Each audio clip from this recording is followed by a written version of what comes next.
ఎన్నికల ప్రణాళిక పుస్తకమే తెరవలేదు.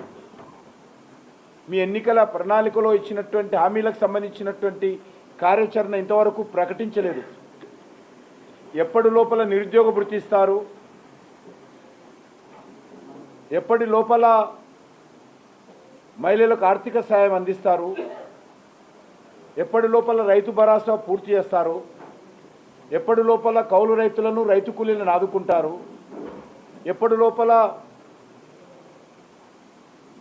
విద్యార్థులకు స్కూటీలు ఇస్తారు, విద్యార్థులకు విద్యా భరోసా కార్డు ఇస్తారు. కనీసము దీనికి సంబంధించినటువంటి ఒక కార్యాచరణ ప్రకటించి, అమలు చేయకున్నా పర్లేదు, కార్యాచరణ ప్రకటించి చర్చకు రమ్మంటే బాగుంటుంది. కానీ ఇంతవరకు ఆలు లేదు, చూలు లేదు. ముఖ్యమంత్రి గారు చర్చకు రావాలని సవాలు చేయడము హాస్యాస్పదమని మనం చేస్తా ఉన్నాను.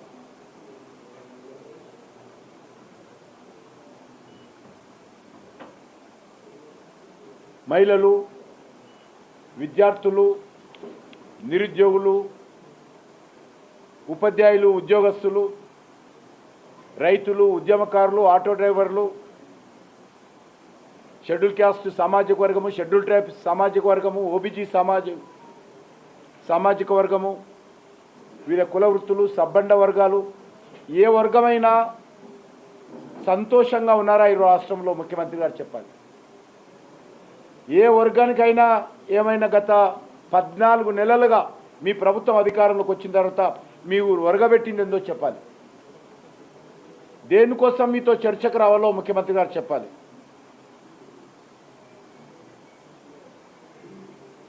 నాలుగు 400 రోజులు కావస్తుంది. 100 రోజులు అమలు చేస్తామన్నారు 6 గ్యారంటీస్. 100 రోజులు పోయింది, 200 రోజులు పోయింది, 300 రోజులు పోయింది, 400 రోజులు కావస్తుంది.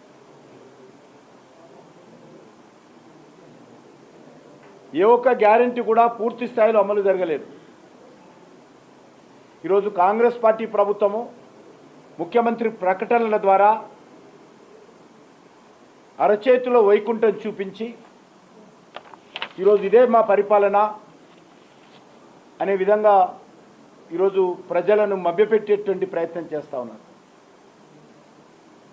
అందుకే ఈ యొక్క శాసన మండలి ఎన్నికల్లో విద్యావంతులు, తెలంగాణ రాష్ట్ర అభివృద్ధి కోరుకునేటువంటి ఉద్యమకారులు, తెలంగాణ బాగుపడాలని కోరుకునేటువంటి మేధావులు, తెలంగాణ అన్ని రంగాలలో అభివృద్ధి జరగాలనేటువంటి ఉద్యోగస్తులు, తెలంగాణలో విద్యా వ్యవస్థ మెరుగుపడాలని కోరుకునేటువంటి ఉపాధ్యాయులు, తెలంగాణలో ఉపాధి అవకాశాలు పెరగాలని కోరుకునేటువంటి నిరుద్యోగులు అందరూ కూడా ఎన్నికల్లో ఆలోచించి భారతీయ జనతా పార్టీని ఆదరించాలని మనవి చేస్తా ఉన్నాను. గత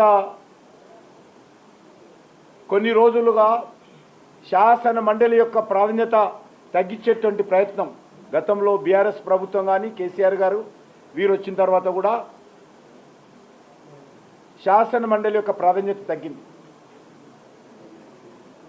ఒకానొక కాలంలో మంత్రులు శాసన మండలికి రావాలంటే భయపడేటువంటి వాళ్ళు, మేధావులు, విద్యావంతులు శాసన మండలిలో ప్రజా సమస్యల మీద మంత్రులు నిలదీసేటువంటి సాంప్రదాయం ఉండేది.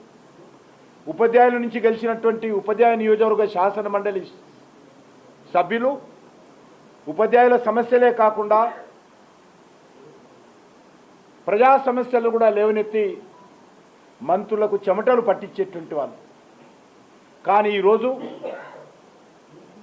కాంగ్రెస్ పార్టీకి చెందినటువంటి ఎమ్మెల్సీలందరూ కూడా కట్టగట్టుకొని బీఆర్ఎస్లో చేరడంతో శాసనసభలో ప్రతిపక్ష గొంతు అనేది లేకుండా పోయింది. బీజేపీకి చెందినటువంటి ఏవిఎన్ రెడ్డి ఏకైక శాసనసభ్యుడు తప్ప ప్రతిపక్ష పాత్ర లేకుండా పోయింది. బీఆర్ఎస్ ఉన్నప్పుడు అదే పరిస్థితి, కాంగ్రెస్ పార్టీ వచ్చిన తర్వాత అదే పరిస్థితి ఉంది. అందుకే ఈరోజు శాసన మండలిలో ప్రజా సమస్యలు లేవనెత్తడం కోసం, అది ఉపాధ్యాయుల సమస్యలు కానీ, అది నిరుద్యోగుల సమస్యలు కానీ, అది ఉద్యోగస్తుల సమస్యలు కానీ, అది ప్రజా సమస్యలు కానీ, తెలంగాణ అభివృద్ధి సమస్యలు కానీ, లేకపోతే కాంగ్రెస్ పార్టీ ప్రజలకు ఇచ్చినటువంటి అనేక రకాల గ్యారంటీల విషయంలో కానీ, శాసన మండలిలో ఈ ప్రభుత్వాన్ని నిలదీయాలంటే ఈరోజు తెలంగాణ సమాజము భారతీయ జనతా పార్టీని ఆదరించాలని నేను వాళ్ళందరినీ కోరుతా ఉన్నాను. ఈ యొక్క ఎన్నికల్లో ఆలోచించి ఓటు వేయాలి. ఉపాధ్యాయుల సమస్యల మీద ఒక కమిట్మెంట్తో, అంకిత భావంతో భారతీయ జనతా పార్టీ ఉంది కాబట్టి మేము ఉపాధ్యాయులకు సంబంధించినటువంటి 2 స్థానాలు కూడా భారతీయ జనతా పార్టీ తరఫున పోటీ చేస్తూ ఉన్నాం. తప్పకుండా ఈ 2 స్థానాలు, అదేవిధంగా పట్టభద్రుల నిధి నుంచి పోటీ చేస్తున్నటువంటి 3వ స్థానం కూడా మేము గెలిచి ఈరోజు తెలంగాణ భవిష్యత్తుకు భారతీయ జనతా పార్టీ తరఫున కట్టుబడి ఉంటాము. ఈ ఎన్నికలు తెలంగాణ భవిష్యత్తును నిర్దేశించేటువంటి ఎన్నికలు కానున్నాయి. ఎందుకంటే 500 మండలాలలో ఎన్నికలు జరుగుతూ ఉన్నాయి. సుమారు 80 అసెంబ్లీ నియోజకవర్గాల్లో ఎన్నికలు జరుగుతూ ఉన్నాయి. హైదరాబాదు, కొంతపాటు రంగారెడ్డి, మహబూబ్నగర్ ఉమ్మడి జిల్లా వదిలేస్తే తెలంగాణ వ్యాప్తంగా ఎన్నికలు జరుగుతూ ఉన్నాయి. భద్రాచలం నుంచి మొదలు పెడితే జహీరాబాద్ వరకు అన్ని కాన్స్టిట్యున్సీలలో కూడా విద్యావంతులు, మేధావులు తమ ఓటు హక్కు వినియోగించుకోనున్నారు. కాబట్టి ఈ ఎన్నికలకు సంబంధించి ప్రజలు ఆలోచించి ఓటు వేయాల్సిందిగా ఈ సందర్భంగా కోరుతాం.